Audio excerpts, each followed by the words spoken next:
Fica deitado assim, botando o pé. Hello, friends. Hi, Rick. Hello. Hello, Gaurav. Namaste, namaste. Hi, Namaste. good evening. Namaste. Welcome to this very, very important webinar today. And we've got our friends here. Let me see who all are coming in. Fareen, hello, how are you? Fareen is the lifeline of this webinar. She's the one working behind the scenes. And there's Priya, and there's Harpreet, and there's Salil, Gagandeep, and there's Mr. Datta. Mahendraji, welcome. Ravindra, Suresh, Shraddha, Meera, Rahul, Nabab, Abhiji, Suchinto, Sandeep, and Deepak, Mohammadji. Welcome, welcome. Welcome to this webinar of Asian Adventures and with Rick from Veda Quest. Today we've got Rick and Elis here from the UK. Hello, Elis. Hello. And we've got Gaurav, my colleague from Asian Adventures who lives in Pune. So I'll quickly start now. I think we've got 50% attendance so far. So let me quickly introduce Rick and Elis to you. I'll read out their introduction. Rick and Elis Simpson are a husband and wife team who dedicate their lives to promoting Veda conservation. Rick is a lifelong birder, a writer, an artist, and worked for some time as a bird guide in the UK, Spain, and Brazil. Elis is a keen photographer whose main interest is birds and wildlife in general. In Brazil, they work together promoting the cause of conservation of the Atlantic rainforest, particularly among children in the less well-off sections of the community and in schools. Returning to the UK in 2012, they were looking for a new project. The result was Veda Quest. Veda Quest, a non-profit, entirely voluntary charity dedicated to raising awareness about the problems that Vedas face across the world and to raising funds to support the community Veda conservation projects that protect them. So that's a bit about them. I'm sure there's a lot more which they will tell you all about themselves. And a quick thing about me, for those who don't know me, I am Mohit Agarwal. I'm an experiential ecotourism specialist with a deep love for nature. I help people travel to some wonderful places in Asia. I'm on the board of Asian Ecotourism Network, and I've been trained by GSTC and certified in sustainable tourism. I'm the founder of Asian Adventures, a 28-year-old travel outfit. It's the largest and number one bird watching tour company in India. I'm also the founder of Natineta, a digital marketing company that is working towards strengthening communication for ecotourism and conservation outfits. These companies are on a mission to help Asian elephants with their corridors, free the Himalayas of plastic waste, help small wildlife NGOs, and also conserve the ancient Himalayan shrines. So that was a bit about me. Gaurav, over to you quickly. If you can tell them about yourself and about the Ramsar sites, and then we'll get Rick and Elis to carry on with their work. Hi, good evening, everyone. My name is Gaurav Nalkur. I am I have trained. I'm qualified as a wildlife research biologist. I have worked on nest site behavior in house crows. I've worked on bird communities in the Himalayas and giant squirrels in the Western Ghats. And after that, I made the move into tourism. So professionally, right now, I'm training to be an ecotourism expert. And one of the reasons I made the move into tourism was to realize my dream, which is to use wildlife tourism and ecotourism as a tool of raising wildlife awareness. And I'm lucky to be working with Asian Adventures and Mohit, who share this dream with me and helping me make it come alive. Thanks. So briefly, I just wanted to say that wetlands are a really important habitat, and one of the reasons we're having this webinar is to raise more awareness of them. This year has been a reasonably good year for wetland conservation in India. We've had 5 new sites that have been declared as Ramsar sites, in India in July, and I just read that another 21 sites in August were approved as well. So, just a brief thing on what Ramsar sites are. They are basically wetlands of great international value, of conservation value. There are about 9 criteria. I won't go into too much detail about that. But essentially, the Ramsar Convention that overlooks this is an intergovernmental, I guess you can say an organization, just to make it simpler, that sort of lays down guidelines for wetland conservation and wetland bird conservation as well. So I think I'll just hand the reins over to Rick, who will take us through his presentation. Okay, thank you very much. Thank you, Mohit, and everybody behind the scenes for enabling us to be here. It's a real privilege, and I hope that you'll be interested in 𝐒𝐤𝐬𝐻𝐤 and what we're going to tell you, really. So when you're ready to set the slides up, we'll rock and roll, as they say. Thank you. Right. Some people have asked me in the past, why are we called 𝐒𝐤𝐬𝐻𝐤? Why are we not called something like 𝐒𝐤𝐬𝐻𝐤 Conservation Society or the Association for 𝐒𝐤𝐬𝐻𝐤 Conservation?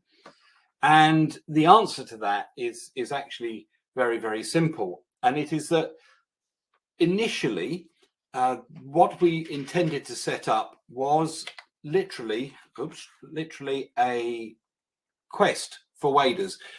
So the idea was that over a finite period of time, we would go out and look for waders throughout the world, traveling to different places and just trying to find as many waders as we could during that time, with a view to people sponsoring us, not to pay for our trip as such, but to give us money that we would then give to 𝐒𝐤𝐬𝐻𝐤 Conservation. So the name, so the event itself, a quest for waders, really had two meanings. One was clearly that we were going out looking for waders, and the other was that it was a quest on behalf of waders. So we were going out to raise awareness about waders.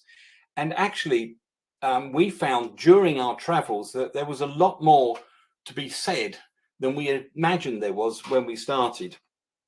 And the way it all started was with this chap here. You'll be familiar, I expect, with this, the Spoonbilled Sandpiper. At the time, it was 2011 that 2012, we decided that having heard that this bird was likely to be extinct fairly soon, they said within 5 years at that time. Thankfully, that hasn't come about. We really wanted to see if we could try and see one of those before that dreadful event happened.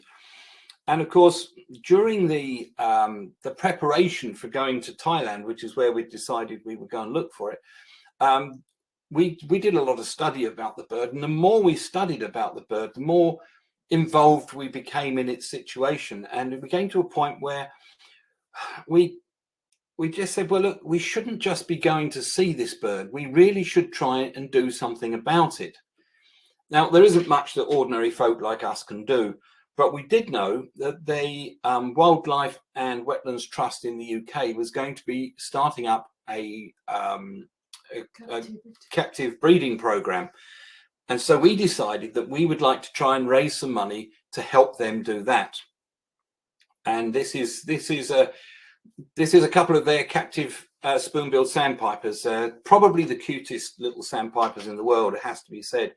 And of course, you can tell that this is actually not out in the wild, because as far as I'm aware, even with all this climate change, the tundra has yet to turn blue and fluffy. So these are clearly sort of captive bred, or they were bred in the wild, but they are now in captivity at that point.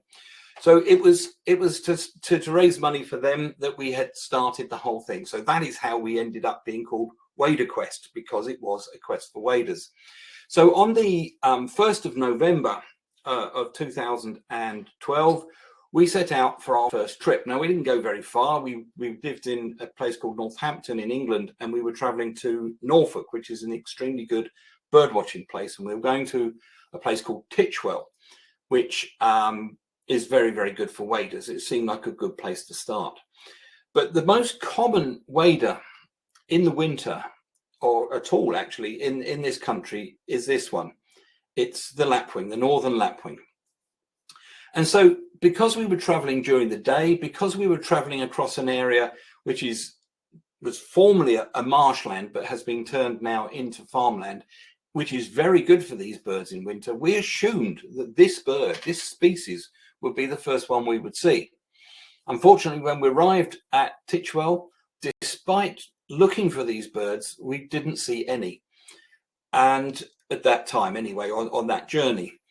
And this suddenly made me realize that, you know, 30 years ago, that would have been almost impossible to do, to drive all that way across the fens and not see a lapwing in November. And this was one of many epiphany moments, if you will, during our travels, where we realized that there was so much more going wrong for waders around the world than just what was happening to that cute little bird with a cute little bill on the far-flung corners of Southeast Asia, the Spoonbilled Sandpiper. We realized that a bird, the most common wader in Britain, was also in trouble. We have lost 80% of our breeding lapwings in this country. But I'll come to more of that a bit later on. So it was then that on the 4th of November, we set out for our first foreign trip. So we had by that time seen 18 species of wader in the UK, and we had seen the northern lapwing by then, of course, which was very good. So what you've got to remember about Spoonbilled Sandpipers, which was our target species when we went to Thailand, is that they don't look like that beautiful picture I showed you at the beginning, all brick red and so on. That's their summer plumage. In the winter, they look, well, white underneath and grey on top, pretty much like every other wintering wader in the world. So all we really were able to say to ourselves was that we were going to a place called Paktale, which is famous for the Spoonbilled Sandpipers, and all we knew was that we were looking for a little grey and white wader. Well, as you can see, when you get to Paktale, there is no shortage of little grey and white waders. What there is a shortage of is people pointing to them and saying, oh, there's a Spoonbilled Sandpiper. So, of course, we had to find these birds. Now, one of the most common birds there is this, the red-necked stint, which, again, you may well be familiar with. But if you take that bird in that plumage, taken from that angle, it looks almost identical to a Spoonbilled Sandpiper at that time of year. The only way that it would look slightly different would be if the bill would, pretty much come to about here, but it wouldn't, you'd lose that, that shape. You wouldn't be able to see the shape. Let me demonstrate what I mean. This is what we're looking for. Obviously, if you see a bird head on, you will spot it, no problem at all. But as that bird begins to turn around, you can see that spoon-billed shape disappears a little bit, and then eventually when you look at them from the side, you can see that it almost looks straight, just a little bit longer than the red-necked stint. So we knew that we were going to have to look very hard for these birds. Among thousands and thousands of red-necked stints, we were looking for exactly 3 Spoonbilled Sandpipers. So when you're looking through these birds, if you're an English person, certainly you'll get very excited when you see one of these, a broad-billed sandpiper, because at first sight you see a bird with a longish bill with a kink at the end, and you first thing you say, is that a spoonbill? Is it not a spoonbill? But for us in the UK, a broad-billed sandpiper is always a wonderful bird to see, and so it's a little bit sad that on this particular occasion, every broad-billed sandpiper I saw, I was a little disappointed, because I really wanted it to be not a broadbill, but a spoonbilled sandpiper. But it is a magnificent looking bird with that double supercilium and that kink at the end. And I'm always very fond of broad-billed sandpipers. It took us probably about 3 hours of searching in rather hot sun and humid conditions before eventually we came across this, our very first spoonbilled sandpiper. Now, I'm aware, in fact, you've seen better pictures of Spoonbilled Sandpiper than this. I'm aware that there are better Spoonbilled Sandpipers, But in truth, this was our spoonbilled sandpiper. And so for me, this picture of this sandpiper is the best picture anyone could ever wish for, because we'd seen our target bird, which, if you think about it, as we had set ourselves up for traveling for an entire year around the world to see as many different species of bird as we could, species of wader as we could, just so that we could raise money for the spoonbilled sandpiper. If we had failed to see a spoonbilled sandpiper, it would rather have put a dampener on the whole of what was to come afterwards. You know, it all would have seemed slightly less important. So we were very pleased to see it. And of course, Thailand is a great place for waders anyway. We saw 30 or 38 waders, I think, by the time we'd left there, including Nordman's greenshank, which again I'll probably mention a bit later, and white-faced plovers, and lots of other really interesting birds. On the way back to the UK from Thailand, we stopped at the United Arab Emirates, and we had one or two key birds, but the bird that was most important to me was this one. It was the crab plover. And of course, you know, people who live up in the northwest excuse me, of India, you're probably familiar with these beautiful crab plovers. To me, they look like pied avocets that have flown into a window or something, and their bill has folded back on itself. Well, that magnificent bill, of course, makes them unique among waders, because they use it to dig a tunnel in which to make a nest, and in that nest they lay a single white egg, which again is unique among waders. And also, because the youngster is born at the end of a tunnel, it obviously isn't able to feed itself, so they're not fully precocial like most wader chicks, which made this bird, apart from how spectacular it looks, made it a really interesting species for us to see. Now, as we traveled around the world, of course, there were a number of species which there's a very important point I should make here, and that is the reason I've included this particular picture is because we had a second epiphany, if you will, in the United Arab Emirates, because this place here, which looks ideal, as you can see, for waders, there were flamingos and little stints and many other species there. Fantastic place. We discovered while we were there that this was going to be dredged. It was going to be all that beautiful shallow water was going to be dredged out, and the reason for that was so that people, wealthy people, could bring their yachts closer into the United Arab Emirates. They would be creating a great big marina, deep water marina, so that these luxury yachts could be moored there. And of course, that would mean that it was entirely unsuitable for this species, and this was the only place in the United Arab Emirates where they wintered. And again, as we will see later, if you take away a bird's habitat, it doesn't automatically go and live somewhere else. It may not be able to, and so it may have disastrous impact on the population of crab plovers, because there were 200 odd individuals there. The next species I want to talk to you, show you, was this one here. This is a bird you have to nearly die to see, because you have to see it at the top of the the Andes in South America. It's called diademed sandpiper plover. It is a fantastic bird, but it only exists over 4,000 meters of altitude, and hence, you know, if you like me, I suffered from a bit of altitude sickness when I was trying to find this bird, and you know, it felt like someone was banging drumsticks into my ears, and my nose was bleeding, my head was throbbing. It felt like it was 5 times the size of it should be, and it was just an awful experience until you see this bird. And it is just an extraordinary bird, but you need to have a think about where it lives. It lives at the top of one of the highest mountain ranges in the world. And we have seen with the climate changing that birds are moving not just north, but they're also moving in altitude. They're nesting and breeding further up mountain slopes. So imagine if you live at the top of that mountain, and that is the only place in the world where you live. If that habitat changes because of climate change, so that it's no longer suitable for you. There is nowhere else for you to go. And that is something that worries me a great deal about this rather attractive species. Again, in South America, another species that we were particularly worried about was this one. It's called the Magellanic or Magellanic plover. It's actually not a plover. It's it's related to the plovers, but it's not one of the Charadrae. It's got a family of its own.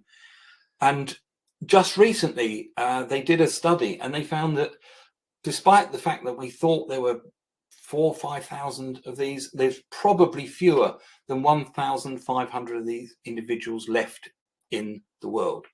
Mohit, are the slides still coming through? I just want to check while we're. Can everybody still see me and hear me? Hello? Is there anybody there? Well, I shall carry on. All good, Rick. Oh, good. Thank you. I was worried there for a moment. Okay, good. So many years ago, when we first saw these birds, we were told by local people that they used to see flocks of 40 of them. Now they were lucky if they got them in double figures, and we were a bit concerned. So we actually set up a small project to see if we could find out where these birds were going, so that we could then look at protecting those particular environments. Unfortunately, the science let us down a bit. The geolocators were not terribly effective, and we didn't really learn very much. But I'm very pleased to say that now Manomet and some people in South America are actually continuing that work now. They're going back to research these birds. And it was the beginnings of that research where they realized there were perhaps fewer than 1,500 birds still around, which is a bit frightening, really. The next species is a charming species, and actually quite a common species in Africa. And the reason I wanted to show you this was because there's a particular story behind this, and another one of those epiphany moments, if you will. We were traveling with some people who took us to this particular site because they had a friend who was studying the double-banded courser. And on his site, when he started his studies, he had 14 pairs of these birds that were breeding, and he was not studying them for conservation reasons. He was studying them to find out more about their breeding biology, how they interacted, males, females, chicks, etc. So having 14 pairs in a particular area was very, very useful for him. He could watch these birds from his car. Unfortunately, and bear in mind this is over 10 years ago now, a year or two before that, somebody came along with a quad bike, and they identified this particular area as being particularly good for quad biking. There were a number of banks and things that he could go up and down and all the rest of it, and he was having a great time. Well, our friend Dupe, his name was, he spoke to the quad bike guy and said, I'd be really appreciative if you went somewhere else. Africa's quite big. Go somewhere else and do your quad biking, because this area is really important for these birds. Unfortunately, they didn't listen, and not only did they not listen, they started bringing their friends, and in the end, that area became a quad biking track. And these birds, that chick that you can see there that we photographed, Elise took this picture, that was the very last chick to be raised in that particular place, and that was all due to quad biking taking over their territory. So they were losing the habitat, and there are no double-banded coursers where previously there had been 14. So again, this was something that was telling us there's so much happening. It was seen to us that pretty much every species of wader we were coming across, in whatever habitat they were in, there seemed to be a problem. And this next species was no different. This was a particular bird that we wanted to see in Australia. This is called the hooded plover. Now you can see that from where it is, it's on a sandy beach. And sandy beaches in Australia is pretty much where Australians like to spend most of their time. And of course, they like to do it spring and summer. Don't we all? We all like to go to, on our holidays at that time.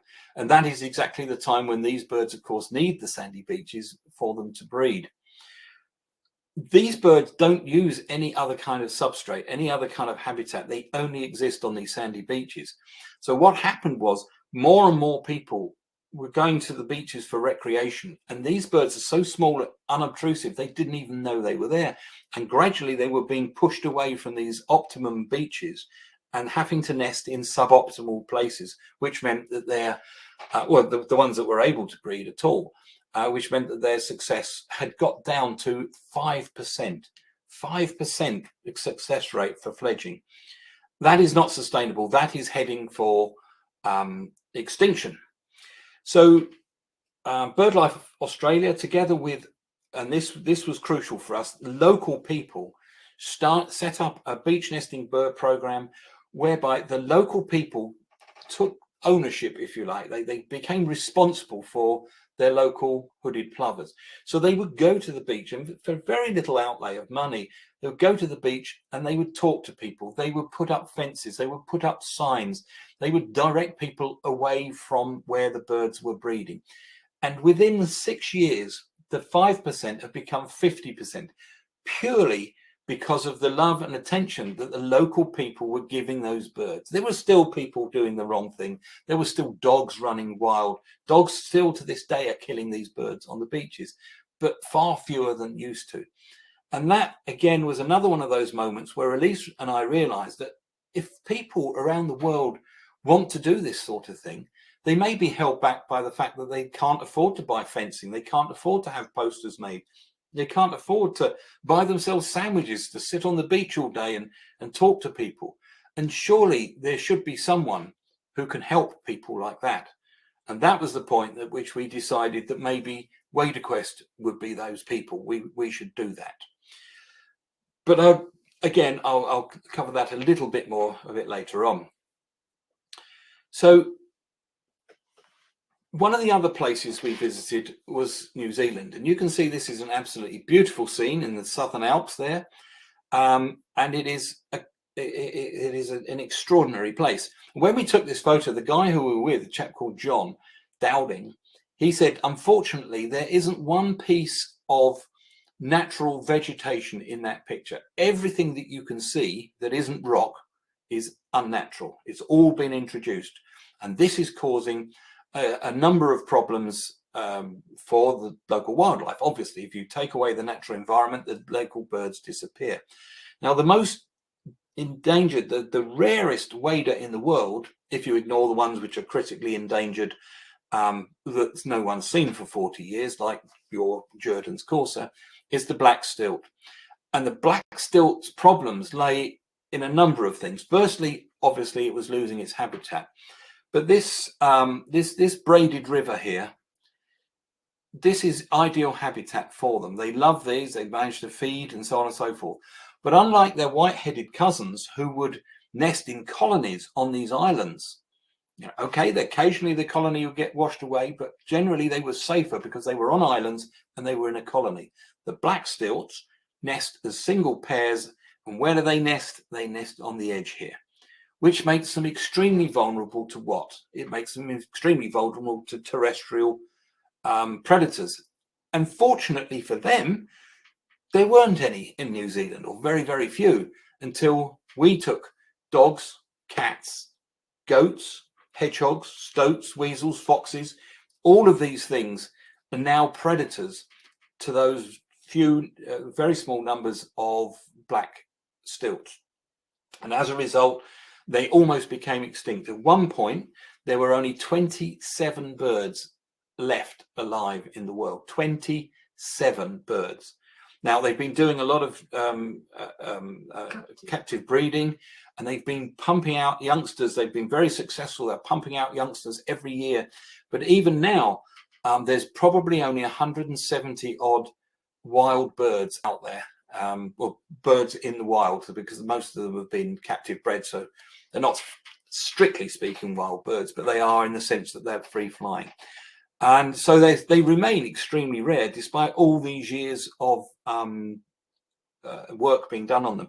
But they have another problem, and that other problem is the white-headed stilt. Now, if you look at this photograph here, you will see that these are very dark-looking stilts, and they're obviously not white-headed stilts. So in fact, the reason we took this picture because we screamed to a halt because we thought they were our first black stilts when we were in New Zealand.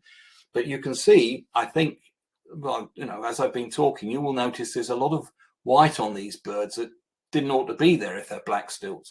And thereby lies another one of this bird's problems, and that is hybridization, because there are very few black stilts. Sometimes they can't find each other, and if they do, that's absolutely fine. If they don't, then they may well mate, as these the parents of these two did, with a white-headed stilt.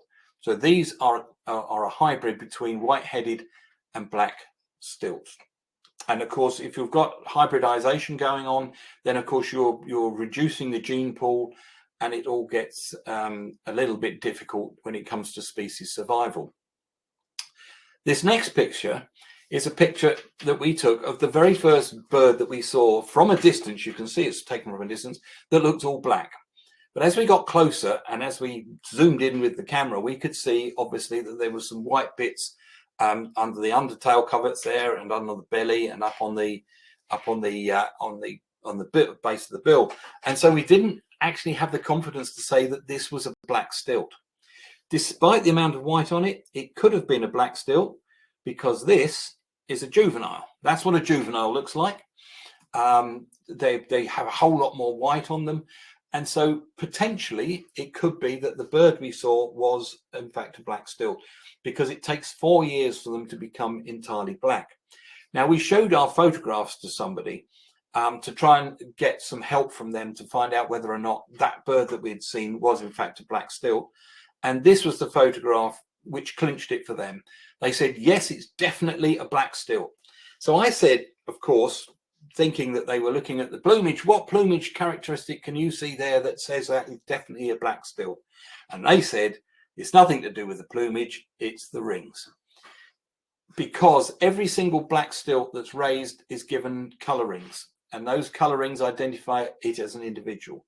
The birds that are raised in the wild, they aren't initially ringed, obviously, because unless they're found as chicks, in which case the scientists will ring them. But if a bird turns up which is looking like an adult, fully fledged and flying around, they will catch that bird and they will do a DNA test. And if that DNA test proves that the bird is a purebred black stilt, they will ring its leg.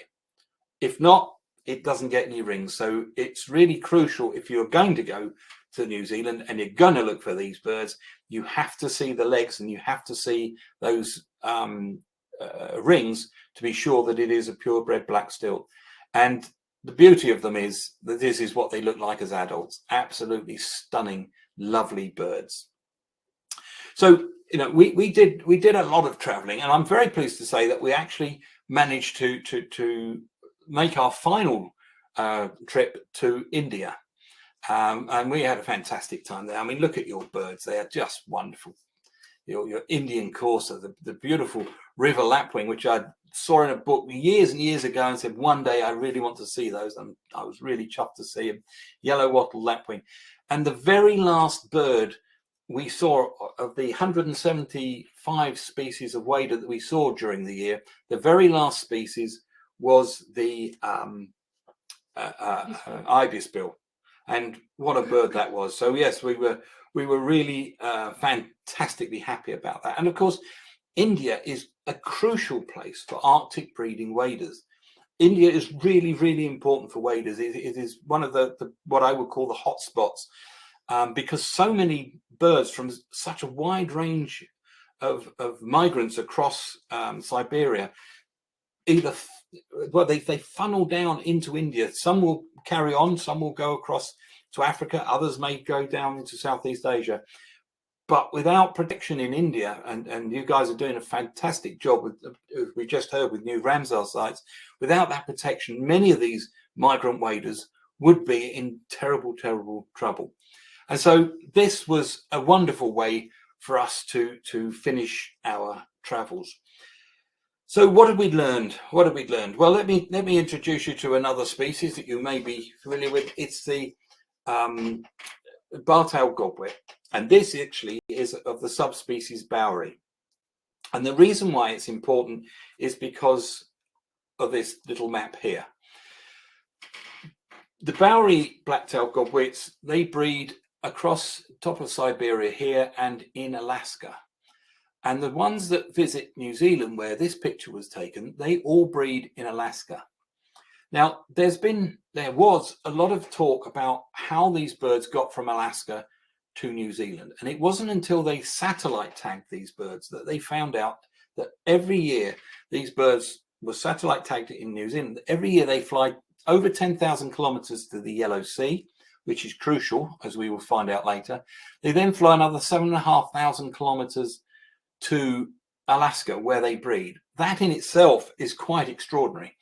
And that those are non-stop flights. So they only rest here for a while, well, I think about 6 weeks in this case, but they fly direct to there and then direct to there. But the extraordinary thing about these birds is in the autumn, they fly direct from Alaska to New Zealand. And unless something befalls them and makes them land somewhere, they will do that in a day, 8.5, 9, 10 days of constant flying around about 12,000 kilometers, which is quite extraordinary without stopping. So they're not feeding, they're not drinking, they're not sleeping, they're not resting. They are flapping their little wings for 8.5, 9, 10 days to fly 12,000 kilometers without stopping. Most extraordinary. And something that you wouldn't imagine would be something that would be, in terms of evolution, a very sensible decision to make. However, I have to say that the biggest problem that these birds face is not this massive flight from here to here. It is the return journey, and specifically the time they spend here in the Yellow Sea. Over the last 20, 30, 25, 30 years, the Yellow Sea has lost 60, 70% of its intertidal zone, that bit of the beach between high tide and low tide, which is absolutely crucial, not just for these birds, but for many others, including Nordman's greenshanks and well, many other species indeed, many of which are traveling backwards and forwards. They're not going to stay there. They're just traveling, passing through. And it is this realization that has really spurred us on to think more, not just about breeding grounds and wintering grounds, but also what happens to birds on their migration route. So you may have heard about this place. It's a place called Saemangeum. It's in South Korea, and it's where the Mangyong and the Dongjing rivers meet at the estuary, and that estuary opens up into a huge estuary with hundreds of thousands of waders that stop there and some winter there. At some point in the past, somebody in the South Korean government made a decision that what they would do would be to build this wall from here to these islands and from those islands to there. And this is a city, so you can see how big that is. The idea being that they would do that in order to prevent the tide from coming in and out. So all this area here, which is intertidal mudflats, would disappear, and they would build on it. They would build houses, shops, factories. Ironically, they were going to have a wildlife refuge, as if it wasn't one already. So when this decision was made, obviously the conservationists around the world, we said, no, you cannot do this. There's hundreds of thousands of birds. They need this place. And the reply came back, don't worry, they'll go somewhere else. And of course, we didn't quite believe that. So what happened was the researchers at the time, they counted the number of birds on that estuary. And I'm specifically now going to talk about the great knot. Here it is, a lovely little bird. So they counted the great knots on that estuary, and those great knots numbered 90,000, more or less 90,000. So they also counted the knots on the estuaries to either side, just to see how many of those knots would move to those estuaries. And at the same time, these knots were flying down to Australia, where they would spend the winter. So they did a winter survey of the number of knots all the way across Australia. So they had a good idea what the population was at that time. Eventually, the wall was built, the tide stopped coming in and out, and it became a desert. And so 90,000 great knots weren't there. So they went and counted the birds on the estuaries to either side. There was no change, no statistical change in the number of birds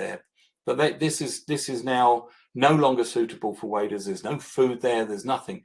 These birds, they will arrive, and they're exhausted. They've depleted their stocks of energy. They need to rest. They need to feed, and there's nothing to feed on. So what happens to them?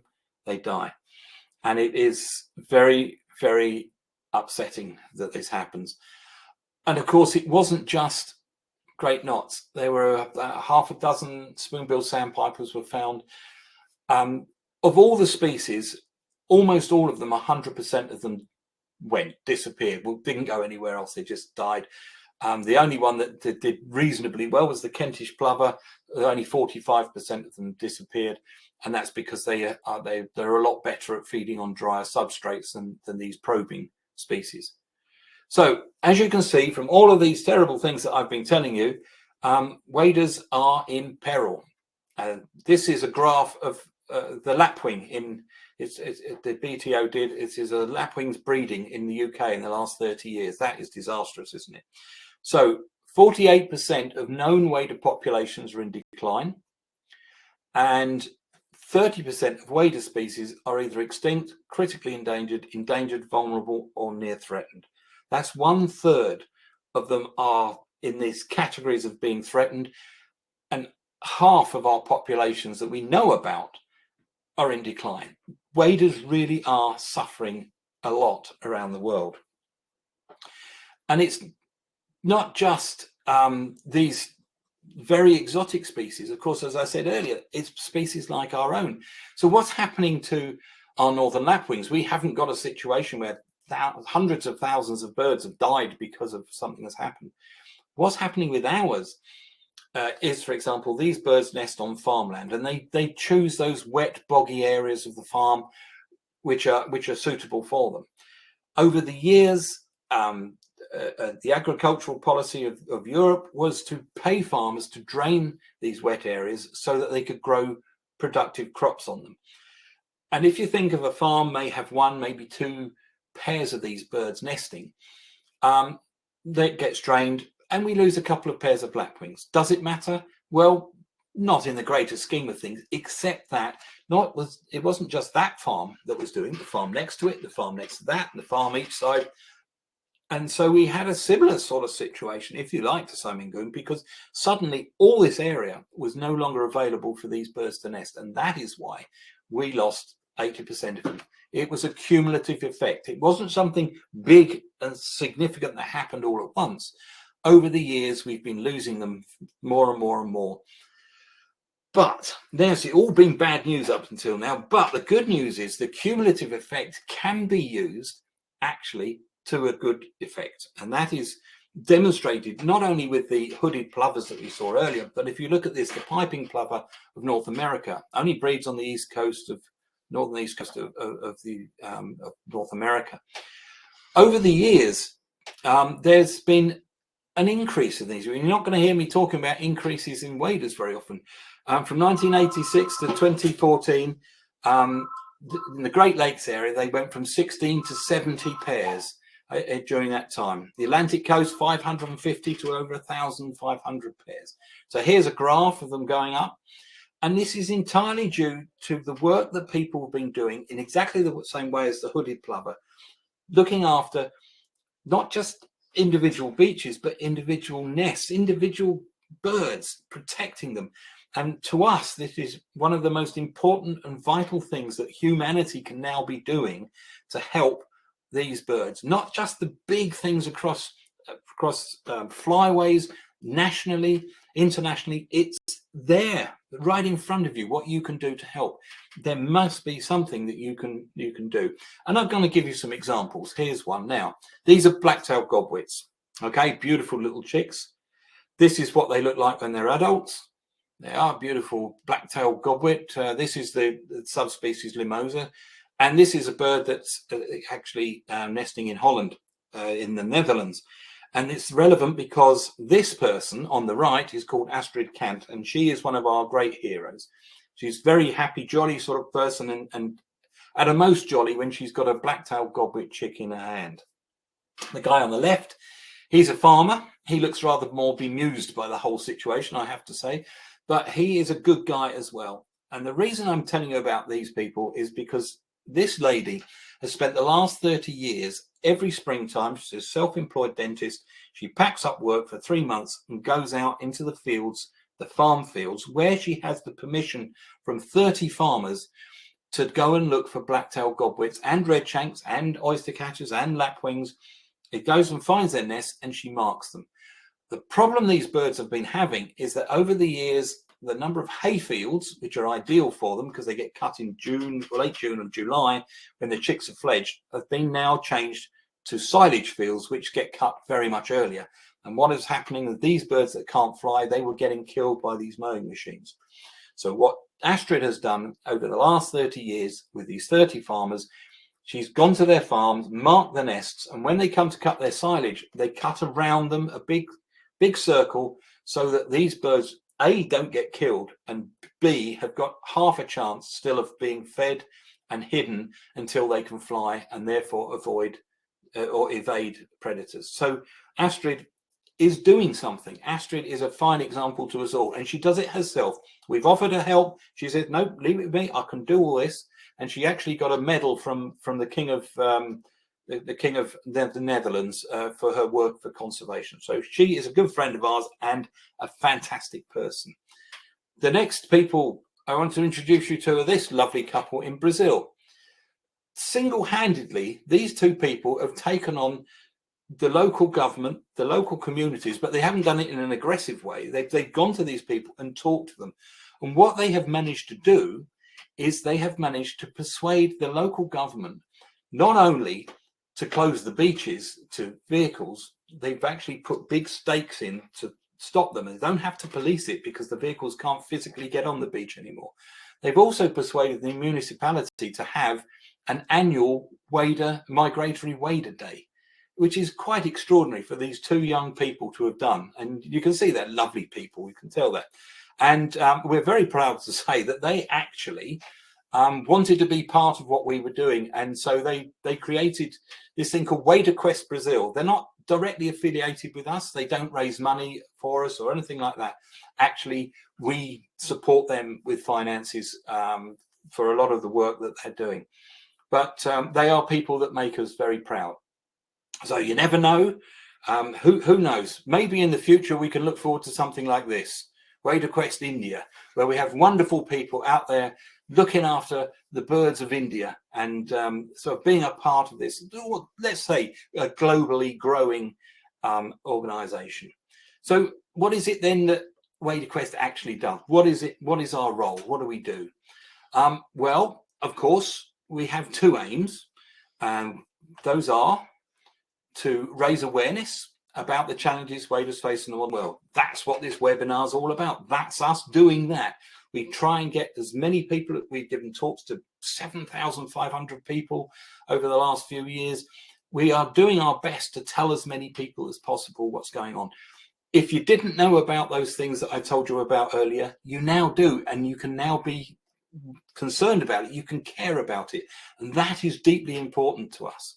Of course, the other thing we do is we raise funds. So we get money given to us as donations. We have members, which we call friends. And of course, we have things that we sell to people as merchandising in order to raise money.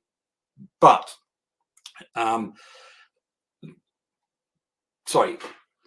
Yeah, no, some buttons. Sorry, I wasn't expecting that slide at that time, but yes, that's fine. Go.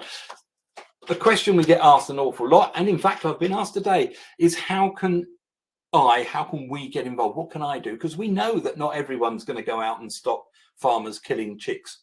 We know that not everyone can get to a beach and look after nests. We know that not everyone's going to start up a waded conservation thing. Trust me, you don't want to do that. It's a lot of hard work. So we know that there are people that care that don't seem to have anything positive that they can do about it. But there is something positive you can do. You can get involved with WaderQuest. You can help us. And one of the ways you can do it is help us with our awareness raising. We have Facebook, Twitter, Instagram, and LinkedIn. All of those things that we have. Try and find us on if you contact us, we can give you links to it, or I'm sure you'll be able to find us if you Google it. Find us, read what we're doing, read about the things that we're tweeting about, help us to spread the word across the world about what's happening to waders. And something else you can do, and you can do this every year. This year it happens to be on the 5th and 6th of November.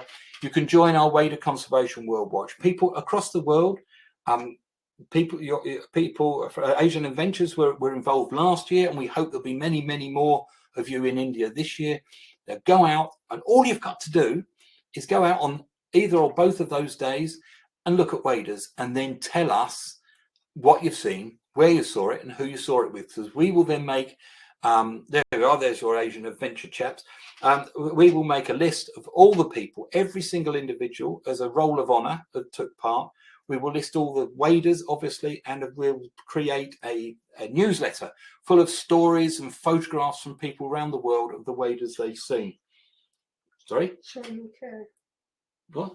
Show you care. Oh, sorry. Yeah, I'm getting prompted here. So, yes, and basically, the reason we want you to go out is not just so you have a great day out, which we hope you do.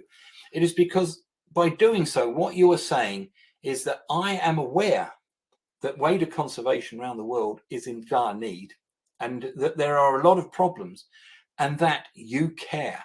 You're standing up to say, I care. And you can do so just purely by going out and having a great day birding. If you want details about how to do that, you can find it all on our website. So I won't go into too much detail about that. But as I say, last year, Asian Adventures were involved, and I'm pretty sure they'll be involved again this year. I hope so. And maybe more of you will join them. And of course, the other side of what we do is raising money. So what do we do with your money? Well, I can tell you that WaderQuest is entirely voluntary. I don't take a salary. I don't get any money.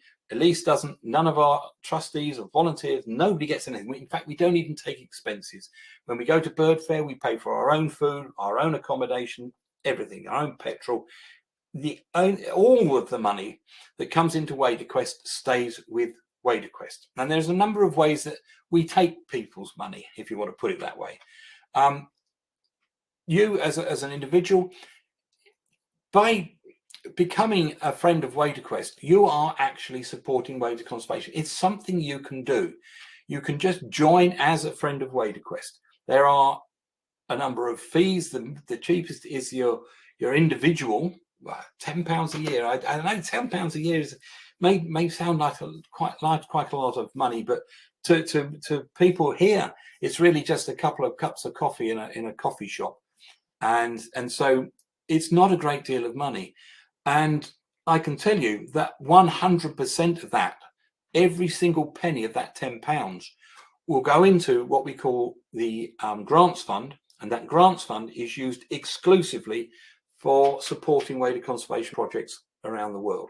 So none of it is used for anything except wader conservation. So all of your £10 will be used for that. Nothing for us, doesn't make us rich, it just helps the birds. What do I get for it? Well, I'm afraid the only thing you'll get is a free, warm, fuzzy feeling inside. We don't give you anything. We don't think you deserve anything. Nothing. I don't mean deserve. But why would we want to spend money that you've given us for the birds on giving you something back? We're a charity. We don't give you anything. There's one, you will get this free, warm, fuzzy feeling inside, but of course, it's there's usually small print. In this case, its intensity may vary. That's one way that you can help, you can be involved with. You can make a donation if you don't want the fact of becoming a member and getting emails about waders and getting our newsletter sent to you and all sorts of things. If you don't want all that, if you just want to make a donation, again, 100% of every donation we get goes to waders conservation. None of it goes or used for anything else. And so, you know, basically we're helping. We're trying to help waders without helping ourselves. We're here to take people's money to help people who want to help pay for wader conservation. And another thing that you can do is you could buy some of our merchandising. We'd have to send it to you, admittedly. We have earrings and books and all sorts of things. Again, if you're interested in that stuff, you'll need to have a look on the website. And even here, even just by buying yourself something, a nice set of earrings, for example, you're still helping wader conservation, because 50% of every sale goes to the conservation fund. So there are so many ways that you can help us to help the waders. The other 50%, in case you're wondering what happens to that, I say it doesn't come to us. We use that then to get more merchandising, and that merchandising is then sold to make another 50%, and so on and so on and so on. So it all stays within WaderQuest. So to sum up, really, what we're really saying is the greater the number of people that can be made aware of the plight of waders, the more people there will be that care. And the greater the number of people that care, the more chance we have of changing things. And caring is the first step to conservation. That WaderQuest is the natural home for wader lovers. We're passionate about waders. If you are too, why don't you come and join us? So just leaves me to say now, thank you, Asian Adventures, for this wonderful opportunity to speak to all these lovely people about what we do, and hopefully some of it will have sparked some interest. Thank you, and back to you, Mohit.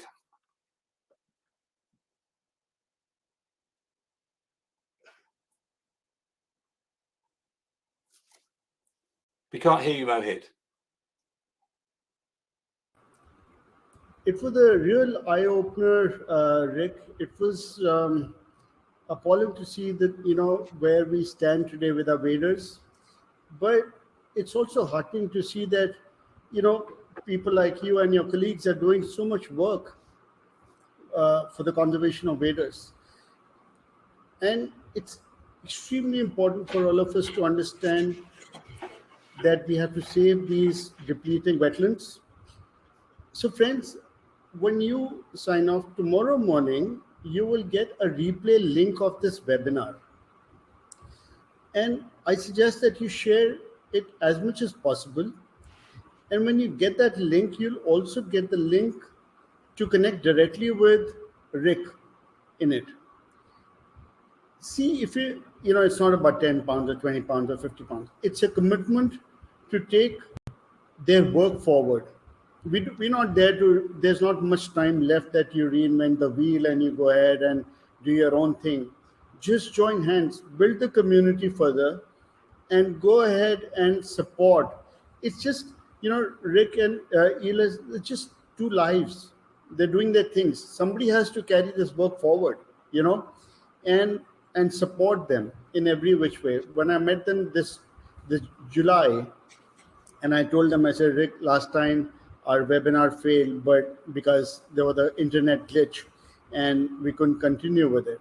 And this time we want to repeat it, because I want this webinar to go across to various government people in our country and go through the right channels so that they are aware what it takes to save the wetland, you know, how important it is, and how easy it is to destroy for any sort of development work that we're talking about, right?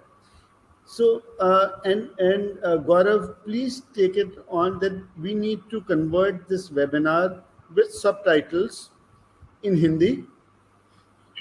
Sure. So whatever that he's talked about, it should be in Hindi as well, and if required in Gujarati, because, you know, in Gujarat, I've seen in the last 30 years how we have, you know, lost our wetlands completely. There used to be a huge amount of migratory waterfowl, waders coming into those places. They're just gone, because now we've got industry, we've got reclaimed land, we've got no places left very few places left where they're coming and wintering. So like how he's saying that, you know, there are few numbers left, there are few species left.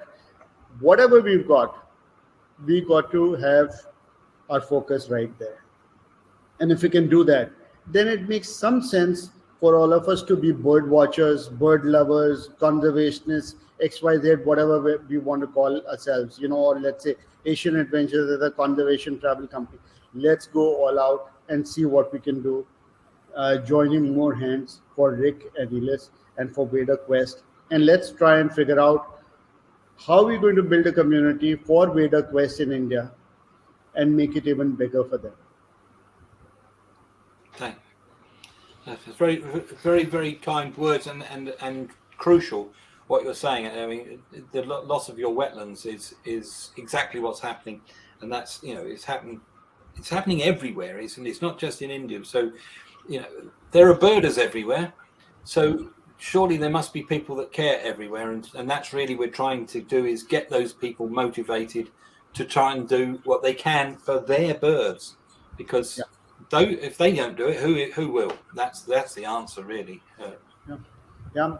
And I think this is one of the most important webinars, considering that we are going to get into winter season very soon and the migration will start, and it'll be in full swing in October, November, early December.